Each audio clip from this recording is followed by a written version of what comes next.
പെൺകുട്ടിക്ക് ഇന്ത്യയിലെ ഒരു സംസ്ഥാനത്തും കല്യാണം കഴിക്കാൻ പറ്റില്ല. കാരണം പ്രായപൂർത്തിയാവാത്ത പെൺകുട്ടിയാണ്. പ്രായപൂർത്തിയാവാത്ത പെൺകുട്ടിയെ നിങ്ങൾ എപ്പോഴെങ്കിലും കേട്ടിട്ടുണ്ടോ? പ്രായപൂർത്തിയാവാത്ത പെൺകുട്ടിയെ പിടിച്ചു കെട്ടിക്കുക. ഇതാണോ CPM-ന്റെ നിലപാട്? ഏറ്റവും വലിയ രസം അതൊക്കെ കഴിഞ്ഞിരുന്നാൽ ബിനോയ് വിശ്വം ഉണ്ടല്ലോ, അതൊരു ഒന്നൊന്നര കാഴ്ചയായിരുന്നു. നിങ്ങൾ കാണണം, ഈ വൈറലായ വീഡിയോ ആണ്, എല്ലാ സോഷ്യൽ മീഡിയയിലൊക്കെ അങ്ങനെ ചറപറ പാറി നടക്കുന്നുണ്ട്. ബിനോയ് വിശ്വത്തോട് CPI-യുടെ സംസ്ഥാന നേതാവായ ബിനോയ് വിശ്വത്തോട് ഈ മാധ്യമപ്രവർത്തകർ ചോദിക്കുകയാണ്, അതല്ല ഈ വൈറൽ പെൺകുട്ടിയെ ഇങ്ങനെ കല്യാണം കഴിപ്പിച്ച് അയച്ചത് പ്രായപൂർത്തിയാവാത്ത പെൺകുട്ടിയാണല്ലോ, കല്യാണം കഴിച്ച് അയച്ചത് ബിനോയ് വിശ്വം പറയാണല്ലോ അന്ന് പ്രായപൂർത്തിയായിരുന്നു.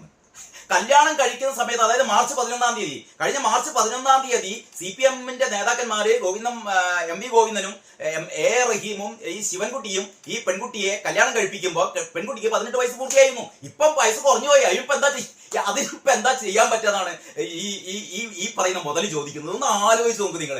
ഒരു CPI-യുടെ സംസ്ഥാന നേതാവ് പറയാണ് കഴിഞ്ഞ മാസം പെൺകുട്ടിക്ക് 18 വയസ്സായിരുന്നു, ഈ മാസം ആയപ്പോഴത്തേക്ക് കുട്ടിക്ക് 16 വയസ്സായിപ്പോയി, എന്താ ചെയ്യാന്ന്?